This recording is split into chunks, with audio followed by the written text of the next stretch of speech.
School চলাকালীন ক্লাসের ভিতর ভাত ঘুমে বিভোর প্রধান শিক্ষকের ঘুমের ভাইরাল ভিডিও ঘিরে নিন্দার ঝড় মেমারিতে। বিদ্যালয়ে সরস্বতী পুজো হচ্ছে কিনা জানতে প্রধান শিক্ষককে জিজ্ঞাসাবাদ করতে বিদ্যালয়ে অভিভাবকেরা গেলে অভিভাবকদের বিরুদ্ধে মারধর সহ আগ্নেয়াস্ত্র দেখিয়ে টাকা ও সোনার হার ছিনতাইয়ের অভিযোগ প্রধান শিক্ষকের। গত 31শে জানুয়ারি এমন ঘটনা ঘটেছে বলে গত 2রা ফেব্রুয়ারি মেমারি থানায় এমনই লিখিত অভিযোগ করেন পূর্ব বর্ধমানের মেমারি 1 নম্বর ব্লকের দুর্গাপুর গ্রাম পঞ্চায়েতের মঙ্গলামপুর প্রাথমিক বিদ্যালয়ের প্রধান শিক্ষক প্রদীপ কুমার বিশ্বাস। শোনাবো কি বলছেন প্রধান শিক্ষক। এদিকে এই বিদ্যালয়েরই আরো 2 জন শিক্ষক রয়েছেন। তারা জানান যে প্রধান শিক্ষকের উপর হামলার ঘটনার কথা তারা জানেনই না। তেমন কিছু ঘটবে তারা তো পাশের ঘরেই ছিলেন, তারা জানতে পারতেন। শোনাবো কি বলছেন বিদ্যালয়ের পার্শ্ব শিক্ষকেরা। এদিকে যাদের বিরুদ্ধে অভিযোগ তারা জানান যে প্রধান শিক্ষকের আনা অভিযোগ সম্পূর্ণ মিথ্যা ও ভিত্তিহীন। প্রধান শিক্ষক একজন বদ্ধ উন্মাদ।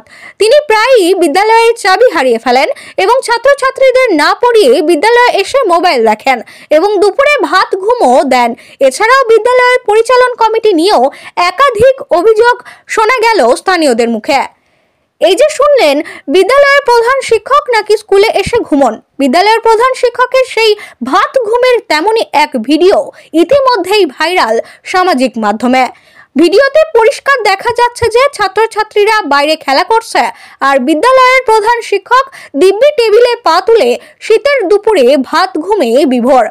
যদিও এই ভিডিওর সত্যতা যাচাই করেনি আমাদের চ্যানেল কর্তৃপক্ষ। দেখুন সেই ভাইরাল হওয়া ভিডিও। প্রধান শিক্ষক প্রদীপ কুমার বিশ্বাস অবশ্য জানান যে তার বিরুদ্ধে যে ঘুমানোর অভিযোগ করা হচ্ছে তা সত্যি নয়। বিদ্যালয়ের ক্লাসরুমের ভিতর প্রধান শিক্ষকের ঘুমানোর ভিডিওর কথা স্থানীয় বিধায়কের কানে এলে প্রাথমিক মধুসূদন ভট্টাচার্য জানার পরই তিনি বলেন, শিক্ষার আঙিনায় একজন শিক্ষকের এমন কাণ্ডজ্ঞানহীন আচরণ মেনে নেওয়া যায় না এবং এর জন্য এই শিক্ষককে শোকজ করা হবে এবং সংসদে ডেকে শিক্ষককে জিজ্ঞাসাবাদও করা হবে। কলানবগ্রাম চক্রের অবর বিদ্যালয় পরিদর্শক সৌম্য মণ্ডল জানান যে তিনি বিষয়টি খোঁজ নিয়ে দেখবেন। আমার নাম সুমন্ত ঘোষ, আমার মগলামপুরেই বাড়ি। সেদিন ঘটেছিল বলতে সরস্বতী পুজো হবে কি না সেই জন্য আমরা গিয়েছিলাম। আমার বাড়ি স্কুলের কাছেই, আমরা দুজনা গিয়েছিলাম। আপনার কি সন্তান পড়ে স্কুলে? হ্যাঁ, আমার সন্তান স্কুলে পড়ে। আচ্ছা, হ্যাঁ, সরস্বতী পুজোর জন্যে হচ্ছে কি হবে না সেই জন্য গিয়েছিলাম। তো ওখানে গিয়ে দেখলাম হেডমাস্টার আছে, হেডমাস্টারকে জিজ্ঞেস করলাম যে মাস্টারমশাই এই স্কুলের পুজোর ব্যাপারটা কতদূর কী আছে একটু বলুন। উনি বলল যে আমি ঠাকুরের দাম দিয়ে দিয়েছি, এখানে একজনের রান্না করে তার হাতে দিয়ে দিয়েছি। আমি একটা কথাই জিজ্ঞেস করলাম যে ঠাকুরের দাম রান্না করে তাদেরকে দিচ্ছেন, গার্জেনরা কিছু জানতে পারছে না, এটা কি ব্যাপার? গার্জেনদেরকে খুলে বলুন। এ হচ্ছে ব্যাপার। স্কুলটা শেষ হয়ে যাচ্ছে কারণ হেডমাস্টার হচ্ছে পাগল। ও মাসে 2বার চাবি হারিয়ে ফেলে আর চাবি হারিয়ে যাচ্ছে, এসে স্কুলে ঘুমোচ্ছে, তারপরে মোবাইল দেখে, ঠিক আছে। আর স্কুল ও যতদিন এই স্কুলে থাকবে আমার তো মনে হয় না এই স্কুলটা ডেভেলপ হবে। আরও যে 2টো মাস্টার আছে খুবই ভালো। স্কুলের প্রধান শিক্ষক যদি না ভালো হয় তাহলে স্কুলটা কোনো মতেই চলতে পারে না। আমার নাম বাসুদেব হাজরা। সেদিনকে আমরা সরস্বতী পুজোর ব্যাপারে হেডমাস্টারের কাছে জানতে গিয়েছিলাম। জানতে গিয়ে আমরা বললাম যে মাস্টারমশাই যে সরস্বতী পুজোর ব্যাপারটা কি হলো, সরস্বতী পুজো হবে না হবে না। উনি বললেন সরস্বতী পুজোর টাকা আমি ঠাকুরের টাকা আমি দিয়ে দিয়েছি একজনকে। আমি বললাম তাহলে আমাদের গার্জেনকে বলছেন না, গার্জেনরা তাহলে কিছুই নয়। আপনার সন্তান পড়ে? হ্যাঁ, আমার নাতনি পড়ে। আমার ছেলে পড়ে, এই ছেলের মেয়ে পড়ে। আচ্ছা, এইবার বললেন না আমি জানি না, ওকে দিয়ে দিয়েছি, এর বেশি কিছু আমি বলতে পারবো না। ওগুলো সম্পূর্ণ মিথ্যা। তাহলে পাশাপাশি বাড়ি আছে তারা তো জানতে পারবে যে একটা চেন যদি মানে ছিঁড়ি বা ইয়ে করি, ও তো চিল্লামিল্লি করবে, প্রচুর পরিমাণে চিল্লামিল্লি করবে। হ্যাঁ, যদি ইয়ে থাকে সে তো একবারে ভয়ে আটকে উঠবে, স্কুল থেকে বেরিয়ে আসবে। আরও তো 2টো মাস্টার আছে, তারাও তো শুনতে পেত। পাগলের মতো সেই চাবি ফাবি হারিয়ে দেয়, 2-3বার করে চাবি হারিয়ে দেয়, কিনা হয়েছে।